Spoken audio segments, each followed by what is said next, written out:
எனக்கு தெரிஞ்சு பிஜேபிக்காரன் தலைவரை என்னவாக்குறது முடிவு பண்ணிட்டான், பிரைம் மினிஸ்டர் ஆக்குறது முடிவு பண்ணிட்டான். ரங்கராஜ் பாண்டே மட்டும் சொல்றேன், முடிஞ்சா அண்ணாமலையும் ஒரு கூட்டத்துக்கு கூப்பிட்டுருங்க. இது ரங்கராஜ் பாண்டே சின்ன அண்ணாமலை, அண்ணாமலை பெரிய ரங்கராஜ் பாண்டே, அவ்வளவுதானே. ஏன்னா வந்து பேசிட்டு வர அண்ணாமலைங்க வந்து இன்னைக்கு பெரியார சீமானில் தொடங்கி ராஜாவிலிருந்து அண்ணாமலை வரை யாருக்கும் பிடிக்க மாட்டேங்குது. ஏன்? சாமி கும்பிடாதுன்னு சொன்னதுனாலயா? இல்ல, பொம்பளை பிள்ளைல படிக்க சொன்னதுனால. படிக்காத ஒருவர் சாதித்தார் என்று யாரையாவது காட்டினால், படித்ததனால் சாதித்த லட்சம் பேரை நம்மால் காட்ட முடியும். கலைஞர் அவர்கள் 89 முதல்வராக பொறுப்பேற்றுக் கொண்ட பிறகு 8வது வரை பொம்பளை பிள்ளை படிச்சா கல்யாணத்துக்கு 5000 ரூபாய் கொடுப்போம்னாரு. நிருபர்கள்லாம் கேட்டாங்க, அது என்ன பொம்பளை பிள்ளை யாரு கல்யாணம் பண்ணாலும் நீ 5000 கொடுக்க வேண்டியதானே, அதனை 8வது வரையும் படிச்சா கொடுக்கறது அப்படின்னு கலைஞர் உடனே சொன்னார். அப்படியாவது 8வது வரையும் பொம்பளை பிள்ளைகளை படிக்க வைப்பீங்களே, அதுக்காக தான் சொல்றேன்னாரு. நாங்க உங்க வீட்டு பிள்ளைகள் அரசு பள்ளி படிக்கிற பிள்ளை ஹிந்தி படிக்க வேண்டாமா, 3வது மொழி படிக்க வேண்டாமா அப்படின்னு கேட்டா படிக்க வேண்டாம்னு சொல்லுங்க. படிக்கவே வேண்டாம். நம்ம வந்து பேரறிஞர் அண்ணா சொல்லி கொடுத்த நமக்கு இருமொழி கொள்கை இருக்கிறது. நமக்கு தமிழும் ஆங்கிலமும் இந்த மாநிலத்தில் மிக வளமையாக இருக்கிறது. அதனால எங்களுக்கு 3வது மொழி வேண்டாம். வேணுங்கிறால் யார் வேணாலும் படிச்சுக்கலாம். இங்க இந்தி பிரச்சார சபை இருக்கு, பிரெஞ்சு கிளாஸ் இருக்கு, யார் வேணா படிச்சுக்கலாம். பள்ளிக்கூடத்தில் ஒரு மொழியை சேர்ப்பது என்பது அந்த பிள்ளைக்கான சுமை. அந்த புள்ள தெரிஞ்சுக்க வேண்டியது பாடத்தை தான், மொழி இல்லை. அந்த பாடத்தை நல்லா படிச்சா பின்னாடி அவசியம் ஏற்படும் போது புள்ள மொழியை படிச்சுக்கும். இன்னைக்கு நம்ம வீட்டுல எல்லா பிள்ளைகளும் வெளிநாட்டுக்கு போயிருக்காங்களே, உலகம் பூரா வேற வேற இடத்துக்கு, அதெல்லாம் எப்படி பேசுறான்? அங்க போனதுனால பேசுறான். அட ஒண்ணுமே வேண்டாம்.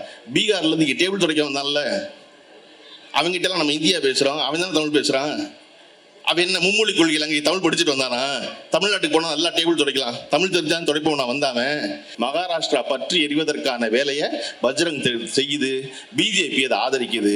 அப்படி ஒரு சூழல் தமிழ்நாட்டில் மதுரையில் திருப்பரங்குன்றம் ஏற்பட்ட பொழுது பொத்து நாப்பில் 1000 பேரை வச்சு ஊரை விட்டு வெளியேற்றி இந்த மாநிலத்தின் நிம்மதியாவது மக்கள் வாழ்வதற்கான வாய்ப்பை திரு ஸ்டாலின் அவர்கள் ஏற்படுத்தினார் இல்லையா? அதுதான் ரொம்ப முக்கியம். எல்லா கூட்டங்களிலும் ஒரு முழக்கம் வைக்கப்படுது, என்னன்னா வெல்வோம் 200 படைப்போம் வரலாறுன்னு. அப்படி ஒரு வரலாறு படைப்போம் அடுத்த ஆண்டு வரப்போகும் சட்டமன்ற தேர்தலில். அந்த சூழலை நம்ம முக்கியமாக கவனிக்க வேண்டியது, இந்தியாவில் நமக்கு இருக்கிற தமிழ்நாட்டுக்கு ஒதுக்கப்பட்டிருக்கிற பாண்டிச்சேரி உட்பட ஒதுக்கப்பட்ட 40 எம்பி தொகுதிகளில் குறை வந்து விடுமோ அப்படிங்கிற அச்சம் முதல்ல மக்கள் தொகை வாக்கெடுப்பை வச்சு நடந்துடுமோன்னு நினைச்ச போது நடக்க வாய்ப்பு இல்லை. ஏன்னா இந்தியாவில் 1973 இந்த எண்ணிக்கை மாறாமல் இருக்கு. அது தெரிஞ்சுக்கணும் முதல்ல என்ன வரலாறுன்னு. 1973 மாறாமல் இருக்கு. 2021 வாக்கெடுப்பு கணக்கெடுப்பு நடத்திருக்கணும், கொரோனாவால் நடத்தாமையே எண்ணிக்கை குறைஞ்சிருமோன்னு சொன்ன உடனே நம்முடைய முதல்வர் அவர்கள் மார்ச் மாதம் 5ஆம் தேதி இந்தியாவில் இருக்கும் பல்வேறு மாநில முதல்வர்களுக்கும் தலைவர்களுக்கும் ஒரு அழைப்பு விடுகிறார். ஒரு அனைத்து கட்சி கூட்டம் நடக்குது. கூட்டத்தின் முடிவில் தீர்மானம் நிறைவேற்றப்படுகிறது, மற்ற மாநிலத்திலிருந்து எல்லாரும் கூட்டம் நடத்துவோம்னு. மார்ச் 5ஆம் தேதி நிறைவேற்றப்பட்ட தீர்மானம் அன்று வேலை தொடங்குகிறது. முதல்வருடைய வழிகாட்டுதலில் அமைச்சர்கள் அத்தனை பேரும் பல்வேறு மாநிலங்களுக்கு சென்று பல்வேறு தலைவர்களை பார்க்கிறார்கள். மிகச் சரியாக 15 நாளில் சென்னையில் இந்தியாவில் இருக்கும் 22 கட்சி தலைவர்கள் ஒன்று கூடி முதல்வர் தலைமையில் இந்த ஒன்றிய அரசுக்கு எதிராக ஒரு கூட்டம் நடத்துகிற சாதனை இருக்குல்ல. அண்ணன் சொன்னாங்க, மாசூரன் என்ன வெல்வோம் 200 படைப்போம் வரலாறுன்னு. எனக்கு தெரிஞ்சு பிஜேபிக்காரன் தலைவரை என்னவாக்குறது முடிவு பண்ணிட்டான், பிரைம் மினிஸ்டர் ஆக்குறது முடிவு பண்ணிட்டான். நீங்க தான் சீஃப் மினிஸ்டர் ஆகுறதுக்கு வேலை பார்த்துக்கிட்டே இருக்கீங்க. ஒரு தலைவர் கிட்டத்தட்ட 15 நாளில் இந்தியாவில் இருக்கும் எல்லா தலைவர்களும் ஒன்று திரட்ட முடியும்னா இப்ப கவனம் பூரா தமிழ்நாட்டு பக்கம் திரும்பிடும். தலைவர் கலைஞருக்கும் நம்முடைய தலைவர் முதல்வர் ஸ்டாலினுக்கு ஒரு வேறுபாடு இருந்துச்சு. என்ன அப்படின்னா, இதுவரையும் அவர் மொழியாலையும் பேச்சாலையும் எழுத்தாலையும் பெரிதும் கவர்ந்து பெற்ற இடத்தை நம்முடைய முதல்வர் உழைப்பால் பெற்றார். அதை அவரே சொன்னாரு, நான் என் தலைவரை போல தமிழிலும் எழுத்திலும் பேச்சிலும் சிறந்தவன் அல்ல, எனக்கு தெரிந்ததெல்லாம் உழைப்பு உழைப்பு உழைப்பு மட்டுமேனாரு. அதை செஞ்சுக்கிட்டே இருந்தாரு. கலைஞரை பற்றி என்ன பேசப்பட்டதுன்னா, இந்தியாவில் கலைஞர் தான் எப்பொழுதும் செய்தியாக இருப்பாருன்னு, கலைஞர் தான் செய்தியை உருவாக்குவார்னு. அந்த இடத்தை எந்த தலைவர் அடையல. இப்ப அந்த இடத்தை தொட்டிருக்காரு முதல்ல நம்முடைய தலைவர் ஸ்டாலின் அவர்கள். கடந்த 10 நாட்களாக இந்தியாவின் செய்தியாக திரு ஸ்டாலின் அவர்கள் தான் இருக்கிறார்கள். ரூபாய்னு மாத்திரம் தொடங்கி அனைத்து கட்சி கூட்டம் வரைக்கும். அப்போ இப்படி வேலை செய்கிற ஒருவரை கொண்டாடி பிறந்தநாள் வாழ்த்து சொல்லி பாராட்டுகிறோம்ல, ஏன் இது இவ்வளோ அவசியமாக இருக்குது? ஏன் இதெல்லாம் செய்ய வேண்டியிருக்கு அப்படின்னா, இந்த மாநிலத்தை மதவாதம் பற்றி கொள்ளாமல் காப்பாற்றி கொண்டிருக்கிற ஒரு முதல்வராக இருப்பதால், தலைவராக இருப்பதால் கொண்டாடுறோம். உங்களுக்கு உதாரணம் சொல்லணும்னா, மகாராஷ்டிராவில் அவுரங்கசீப்னு ஒரு செத்து போன மன்னன், நம்மெல்லாம் பழசு படிச்சிருப்போம் அவுரங்கசீப்னு. அவர் இருந்த பேரால் அவுரங்காபாத்னு ஒரு ஊர் இருந்துச்சு. அந்த அவுரங்காபாத்துக்கு பாரதிய ஜனதா கட்சி பேர் மாற்றினுச்சு. பேர் மாற்றினதுக்கப்புறம் அது சத்ரபதி சாம்பாஜி நகர்னு பேர் மாற்றப்பட்டுச்சு. அதன் பிறகு இப்போ சாவான்னு ஒரு ஹிந்தி படம் வந்துச்சு. அது சிவாஜி, மன்னன் சிவாஜியை பற்றி பேசுனுச்சு. அந்த படத்தை பற்றி, சினிமாவை பற்றி மகாராஷ்டிரா சட்டசபையில் பேச்சு நடக்கும் பொழுது அங்கு இருக்கும் அவுரங்கசீபினுடைய சமாதியை அகற்ற வேண்டும்னு முதல்ல பஜ்ரங் தள்ளும் விஸ்வ இந்து பரிஷத்து பேசுது. விஸ்வ இந்து பரிஷத்து பேசினா, அப்பா இதெல்லாம் பேசாதீங்க அப்படின்னு சொல்ல வேண்டிய ஒரு மாநிலத்தின் முதல்வர், மகாராஷ்டிராவின் முதல்வர் ஃபட்னாவிஸ், ஆமா அதை அகற்றோம்னு பேசினார். அகற்றோடு பேசினது விளைவாக மகாராஷ்டிரா தன்னுடைய அமைதி குலைந்தது. நாங்கள் ராமர் கோயில் கட்டியதை போல, பாபரி மசூதியை இடித்தது போல அவுரங்கசீபுடைய மசூதியை இடிப்போம்னு சொல்லி மாநிலம் தழுவிய ஒரு போராட்டத்தை விஸ்வ இந்து பரிஷத்தும் பஜ்ரங் தள்ளும் பாரதிய ஜனதா கட்சியின் ஆதரவோடு அறிவிக்குது. இன்னைக்கு நாக்பூர் பற்றி எரிந்து கொண்டிருக்கிறது. அங்கே தடை உத்தரவு விதிச்சிருக்காங்க. ஒரு மாநிலம், உங்களுக்கு எளிதாக புரியறதுக்கு சொல்கிறேன், எப்படி சென்னை, திருச்சி, திருநெல்வேலி இருக்கோ அப்படி மகாராஷ்டிராவில் மும்பை, நடுவில் அவுரங்காபாத், கடைசி ஓரத்தில் நாக்பூர், இப்படி குறுக்கு இழுத்தோம்னா 700 கிலோமீட்டர் வரும். 700 கிலோமீட்டர் மொத்தமும் மகாராஷ்டிரா பற்றி எரிவதற்கான வேலையை பஜ்ரங் செய்யுது. பிஜேபி அதை ஆதரிக்குது.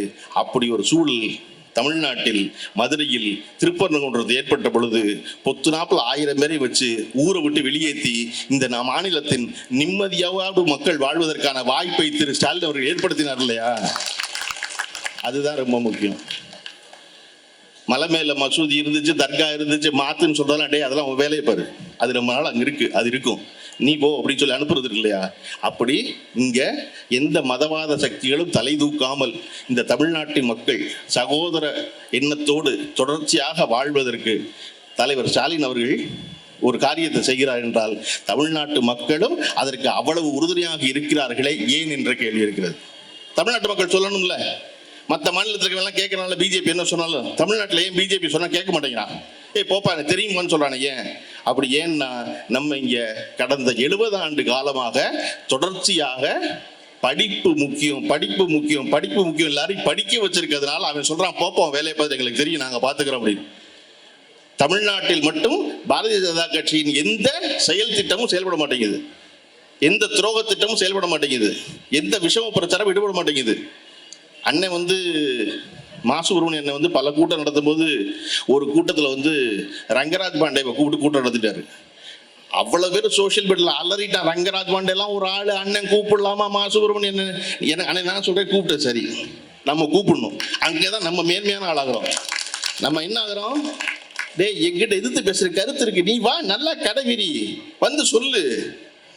என்ன சொன்னார் அவர் கடைசியில் மேடையில் அழுது புலம்பிட்டு போனார், நீங்க எல்லாம் நல்லா இருக்கீங்களே அப்படின்னு. வயிறு தவிர ஒன்றும் செய்ய முடியாது. நீ என்ன செய்ய, உங்களோட கருத்து இருக்கா? அது எங்க இருந்து வந்தது மாசுபுரமணியம் அவர்களுக்கு தெரியுமா? அது இப்ப இந்த பிரதான் இல்லை, அது பெரியார் கிட்ட வந்தது. பெரியார் எதிர்த்து பேசினா அவனை வா மேடை போடுவாரு. பெரியார் போல எதிர்கருத்தை பேசியவனை மேடையில் அமர வைத்து பேச வைத்த ஆளே உலகத்தில் கிடையாது. பெரியார் ஆதரிச்சு பேசுறவங்களோட எதிர்த்து பேசுறவங்கள மேடை கூப்பிடுவாரு. பேசி முடிச்சுட்டு அதுக்கு மாற்றா நம்ம கிட்ட என்ன கருத்து இருக்கோ அதை பேசுவார். அதை போல ரங்கராஜ் பாண்டே மட்டும் முடிஞ்சா அண்ணாமலையும் ஒரு கூட்டத்தை கூப்பிட்டுருங்க. இது ரங்கராஜ் பாண்டே சின்ன அண்ணாமலை, அண்ணாமலை பெரிய ரங்கராஜ் பாண்டே, அவ்வளவுதானே. ஏன்னா பேசிடுவார் அண்ணாமலைங்க அப்ப பேசுனா பேசட்டும், கேட்போம். என்ன பேசிடுவார் அவரு? மேடைக்கு சொல்லிடுவாரா நீங்க 3வது மொழி படிங்கன்னு? அது பதிலுக்கு மாசுபுரமணியன் பேசும்போது சொல்லுவார்ல கடைசியில், நாங்கே 3வது மொழி படிக்கிறோம் அப்படின்னு. உனக்கு தெரிஞ்சு 3வது மொழி சொல்லு நீ முதல்ல அப்படின்னு. இந்தியாவில் யாருமே படிக்க மாட்டாங்களா 3வது மொழி? நம்ம பிள்ளை மட்டும் 3வது மொழி படிக்கணுமா? நான் எளிதாக புரிய சொல்கிறேன். பெண்கள் இவ்வளோ பேர் கூடியிருக்கீங்க. நம்ம படிப்பை ஆரம்பித்தது 100 வருஷத்துக்கு முன்னாடி. 100 வருஷத்துக்கு முன்னாடி கொண்டு போய் சின்ன பள்ளிக்கூடத்தில் விட்ட பொழுது நமக்கு படிப்பு 2 தான். என்ன பாடம்? ஒன்று தமிழ், கீழே மண்ணை கொட்டி ஆனா ஆவனான்னு எழுதுறது. 2வது நம்பர். எண் அதனால தான் எண்ணும் எழுத்தும் கண்ணன தகும்னா 2 தான் படித்தோம். புள்ள 5வது வரையும் 12 வயசு வரைக்கும் நம்பரும் லெட்டர் தான் படிச்சிச்சு, மொழியும் எண்ணும் தான் படிச்சிச்சு. இது 2 தான் படிச்சு. அதுக்கப்புறம் 12 வயசுக்கு அப்புறம் மெதுவாக வரலாறு சொல்லி கொடுத்தோம். அப்புறம் புவியியல் சொல்லி கொடுத்தோம், ஜாகிரபி சொல்லி கொடுத்தோம், அப்புறம் பௌதிகம் சொல்லி கொடுத்தோம், இயற்பியல் சொல்லி கொஞ்சம் கொஞ்சமாக படித்தோம் சப்ஜெக்டா. இன்னைக்கு என்ன பண்றோம்? 5வது படிக்கிற பிள்ளைக்கு பிசிக்ஸ் சொல்லி கொடுக்குறோம், கெமிஸ்ட்ரி சொல்லி கொடுக்குறோம், பாட்னி சொல்லி கொடுக்குறோம், ஜுவாலஜி சொல்லி கொடுக்குறோம், ஹிஸ்டரி சொல்லி கொடுக்குறோம், சிவிக்ஸ் சொல்லி கொடுக்குறோம். எல்லாமே 5வது படிக்கிற பிள்ளைக்கே இருக்கு. கரெக்டா? 5வது படிக்கிற பிள்ளைக்கு ஸ்பானிஷ் சொல்லி கொடுக்குறோமா, பிரெஞ்சு சொல்லி கொடுக்குறோமா, வங்காளம் சொல்லி கொடுக்குறோமா? ஏன்னா மொழி அறிவு இல்லை, பாடம் தான் அறிவு, பொருள் தான் அறிவு, சப்ஜெக்ட் தான் நாலேஜ், லாங்குவேஜ் நாலேஜ் கிடையாது. அதனாலதான் இன்னைக்கு இந்த பட்ஜெட்ல நம்ம ஆர்டிபிஷியல் இன்டெலிஜென்ஸ் சொல்லி கொடுக்க போறோங்கிறத பிரபாகர் ராஜா எம்எல்ஏ அவர்கள் பெருமையா சொல்றதுக்கான காரணம், நாங்க இன்னொரு பாடம் சொல்லி கொடுக்குறோம் பிள்ளைக்கு. அந்த புள்ள தெரிஞ்சுக்க வேண்டியது பாடத்தை தான், மொழி இல்லை. அந்த பாடத்தை நல்லா படிச்சா பின்னாடி அவசியம் ஏற்படும் போது புள்ள மொழியை படிச்சுக்கும். இன்னைக்கு நம்ம வீட்டில் எல்லா பிள்ளைகளும் வெளிநாட்டுக்கு போயிருக்காங்களே, உலகம் பூரா வேற வேற இடத்துக்கு, அதெல்லாம் எப்படி பேசுறான்? அங்க போனதுனால பேசுறான். அட ஒண்ணுமே வேண்டாம், பீகார்ல இருந்து இங்க டேபிள் துடைக்க வந்தான்ல, அவங்ககிட்ட எல்லாம் நம்ம இந்தியா பேசுறோம், அவன் தானே தமிழ் பேசுறான். அவன் என்ன மும்மொழி கொள்கையில் அங்கே தமிழ் படிச்சுட்டு வந்தானா? தமிழ்நாட்டுக்கு போனா நல்லா டேபிள் துடைக்கலாம், தமிழ் தெரிஞ்சான்னு துடைப்போம். நான் வந்தாவன் வழி இல்லை, பொழைக்க வந்தான், வந்த இடத்துல வேலை செஞ்சான், வேலை செஞ்ச இடத்துல இந்த மொழியை கத்துக்கிட்டாதான் நம்மளை வச்சிருப்பாங்க தெரிஞ்சுக்கிட்டு அவன் இந்த மொழியை படிச்சான். சரியா? அப்படி எவனுக்கு தேவையோ அப்ப அந்த மொழியை படிக்க போறோம். தேவையில்லாம நாங்க உங்க வீட்டு பிள்ளைகள் அரசு பள்ளி படிக்கிற பிள்ளை ஹிந்தி படிக்க வேண்டாமா, 3வது மொழி படிக்க வேண்டாமா அப்படின்னு கேட்டா படிக்க வேண்டாம்னு சொல்லுவோம். படிக்கவே வேண்டாம். நம்ம பேரறிஞர் அண்ணா சொல்லி கொடுத்த நமக்கு இருமொழி கொள்கை இருக்கிறது. நமக்கு தமிழும் ஆங்கிலமும் இந்த மாநிலத்தில் மிக வளமையாக இருக்கிறது. அதனால எங்களுக்கு 3வது மொழி வேண்டாம். வேணுங்கிறால் யார் வேணாலும் படிச்சுக்கலாம். இங்க இந்தி பிரச்சார சபை இருக்கு, பிரெஞ்சு கிளாஸ் இருக்கு, யார் வேணா படிச்சுக்கலாம். பள்ளிக்கூடத்தில் ஒரு மொழியை சேர்ப்பது என்பது அந்த பிள்ளைக்கான சுமை. தேவையில்லாம ராத்திரி உட்காந்து வீட்டுல யார் சொல்லிக் கொடுப்பா அந்த பாடத்தை? எங்க போய் படிக்க அந்த புடத்தை? அப்ப அது தேவையில்லை. இங்க பொருள் தான் அறிவு, சப்ஜெக்ட் தான் அறிவு. ஆர்டிஃபிஷியல் இன்டெலிஜென்ஸ் போல, டேட்டா சயின்ஸ் போல அதை சொல்லிக் கொடுக்கறதா வழி. அதை சொல்லிக் கொடுப்பதற்கு தமிழ்நாடு அரசு இன்று தொடங்கலை. இந்த பழக்கம் எங்கேருந்து ஆரம்பிச்சிச்சு அப்படின்னா நீதி கட்சியிலிருந்து தொடங்குகிறது. நான் இந்த திராவிட மாடல் அரசின் அனைத்து சாதனைகளையும் சொல்லி இந்த ராத்திரியை சிவராத்திரியாக்க விரும்பலை. நான் இந்த ராத்திரி 9 மணிக்கு முடிச்சு வீட்டுக்கு போகணும்னா நம்ம ஒரு சாதனையை பேசினா போதும். அதுல முக்கியமானது எல்லாருக்குமான கல்விங்கிறது. அது எங்க தொடங்குது அப்படின்னா, நீதி கட்சி காலத்துல பிராமணை மட்டுமே படிச்சுக்கிட்டு இருக்கும் பொழுது பிட்டி தியாகராயர் என்பவர் ஏன் மற்ற சாதிகளில் ஒடுக்கப்பட்ட சாதியில் படிக்க வர மாட்டேங்கிறாங்க அப்படின்னா, அவன் பூரா பசியில் இருக்கான், அவன் பூரா வறுமையில் இருக்கான், அவன் பூரா வேலைக்கு போறான் என்பதை உணர்ந்த பிட்டி தியாகராயர் முதல்ல சென்னை மாகாணத்தில் 1920களில் மதிய உணவு வழங்கி பள்ளிக்கூடத்துக்கு பிள்ளைகளை வர வச்சார். உலகத்திலேயே முதலில் படிக்க வந்தா சாப்பாடு போடுவோம் சொன்ன முதல் மாகாணம் சென்னை மாகாணம் தான். அதை செஞ்சவர் பிட்டி தியாகராயர் தான் செஞ்சார். எப்படி இன்றைய முதல்வர் நம்முடைய தலைவர் திரு முத்துவேல் கருணாநிதி ஸ்டாலின் அவர்கள் காலை உணவு வழங்கிய பொழுது உலகமே உற்று பார்த்ததோ, அதை போல கிட்டத்தட்ட 100 ஆண்டுகளுக்கு முன்னால் நீதி கட்சியை சேர்ந்த பிட்டி தியாகராயர் மதிய உணவு வழங்கிய போது உலகமே உற்று பார்த்தது. என்னது, மெட்ராஸ் ஸ்டேட்ல மதியான சாப்பாடு போட்டு பள்ளிக்கூடம் நடத்துறாங்களா அப்படின்னு. அதுதான் பின்னாளில் பெரியாரால் ஊக்குவிக்கப்பட்டது. பெரியார் கல்வி என்பது ஒடுக்கப்பட்டவரை போல பெண்களுக்கும் மிக முக்கியம்னு பேசின ஒருத்தர் பெரியார். இன்னைக்கு பெரியார சீமானில் தொடங்கி எச்ராஜாவிலிருந்து அண்ணாமலை வரை யாருக்கும் பிடிக்க மாட்டேங்குது. ஏன்? சாமி கும்பிடாதுன்னு சொன்னதுனாலயா? இல்ல, பொம்பளை பிள்ளைல படிக்க சொன்னதுனால, பொம்பளை பிள்ளைல சமமா நடத்துன்னு சொன்னதுனால, பொம்பளை பிள்ளைல சொத்துல பங்கு விடுன்னு சொன்னதுனால, இதையெல்லாம் சொன்ன கிழமை பெரியார். அதனால வேண்டாம் பெரியார் அப்படின்னு பெரியார் தான் திருப்பி அதை வலியுறுத்துறாரு. பின்னாளில் அதையே அண்ணா வலியுறுத்துகிறார். பொய்ச்சிரிப்பும் புரட்டும் உலகம் நிலவும் உலகில் நம் வாழ்க்கை பாதை நேராக இருக்க வேண்டுமெனில் கல்வியை தவிர வேறு வழி இல்லை, கல்வியை தவிர வேறு கதி இல்லைங்கிறார் அண்ணா. அண்ணாவின் தொடர்ச்சியாக வந்த கலைஞர் அதை அழுத்தி பிடித்துக் கொள்கிறார். 1975 கலைஞர் மதுரை அமெரிக்கன் கல்லூரியில தமிழ் மன்றத்துக்கு பேச்சாளராக போறாரு. அவருடைய தொகுப்பு விழாவுக்கு முதலமைச்சர் கலைஞரோடு உடன் இருப்பவர் அன்றைய மின்துறை அமைச்சர் ஓபி ராமன் அவர்கள். ஓபி ராமன் ஒரு பெரிய வழக்கறிஞர், அவரு கூட போறாரு. அந்த கூட்டத்தில் கலைஞரை வரவேற்று பேசிய மதுரை அமெரிக்கன் கல்லூரியுடைய மாணவர் மன்ற செயலாளர் சொல்றாரு, கலைஞர் ஒரு படிக்காத மேதை, கலைஞர் ஒரு படிக்காத மேதை. படிப்பு ஒருவருக்கு வாழ்க்கையில் முன்னேறுவதற்கு ஒன்றும் அத்தனை கட்டாயமில்லை என்பதற்கு வாழும் உதாரணம் தான் கலைஞர்.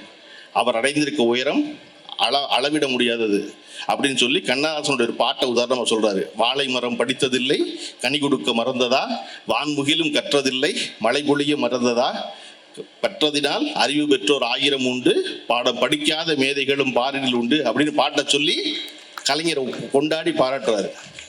கலைஞர் பேச வரும்போது சொல்றாரு, தம்பி என் மேல் கொண்ட அன்பின் காரணமாக படிக்காத என்னை உயர்த்தி பேசினாரு, பேசக்கூடாது. உங்களுக்கு யார் தெரியுமா உதாரணம்? யாரை போல நீங்க வரணும் தெரியுமா? இந்த உட்கார்ந்திருக்காரு அமைச்சர் ஓபி ராமன், அவரை போல வரணும். அவர் இந்த கல்லூரியின் முன்னாள் மாணவர். அவர் மாநிலத்தில் அதிக மதிப்பெண் பெற்று வெற்றி பெற்றவர். அவர் இந்த மாநிலம் புகழும் வழக்கறிஞர். தன்னுடைய கல்வியின் காரணமாக இன்று அமைச்சரவை அலங்கரித்துக் கொண்டிருக்கிறார்.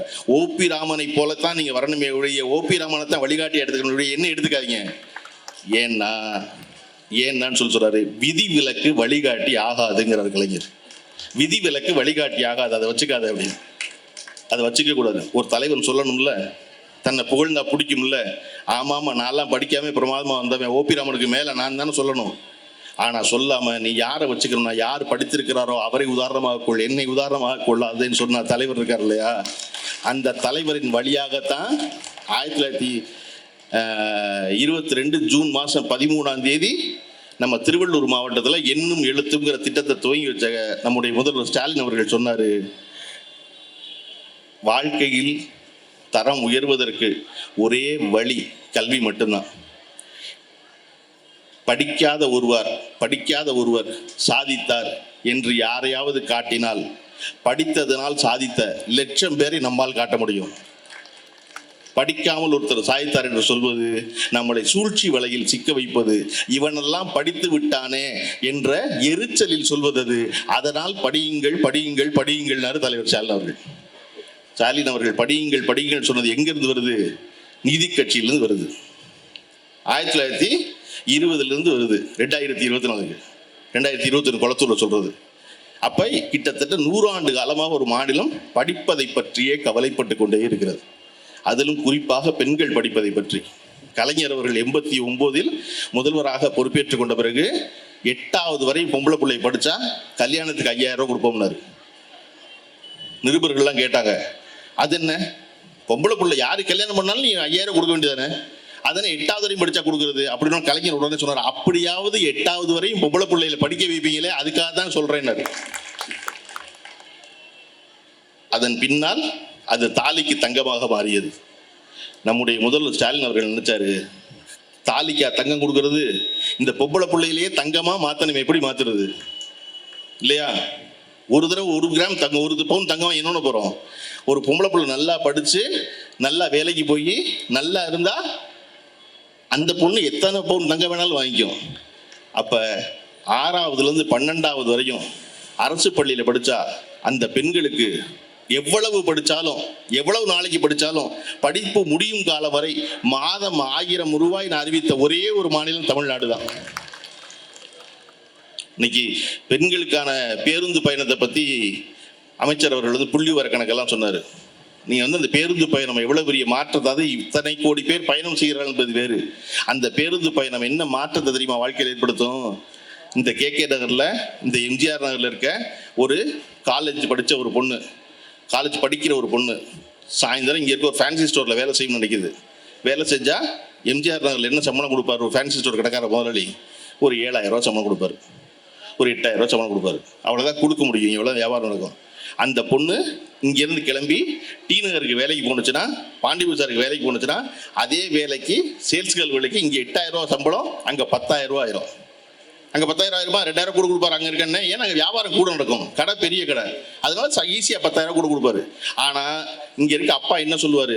சுமதி, நீ இதுக்கு இங்கே MGR நகர்லேருந்து பாண்டி பஜாருக்கு போகிற பஸ்ஸுக்கே 1500 ரூபா ஆயிரும், சரியா போச்சு, அதுக்கு பேசாமல் இங்கேயே வேலை பார்த்தேன்னா நம்ம அண்ணன் கடை, சீக்கிரம் வீட்டுக்கு வந்தாலும் அப்படிப்பாரு.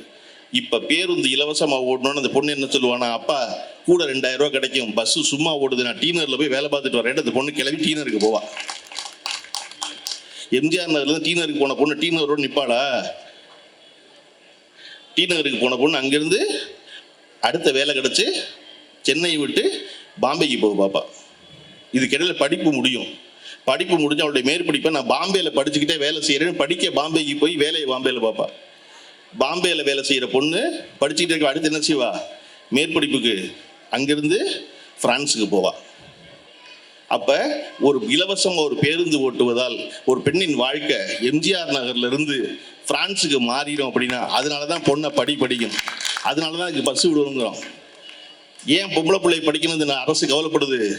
ஒரு ஆம்பளை பிள்ளை படிச்சா அவன் மட்டும் படிச்சவனா இருப்பான், ஒரு பொம்பளை பிள்ளை படிச்சா அவன் தலைமுறையே படிச்ச பிரதமர்.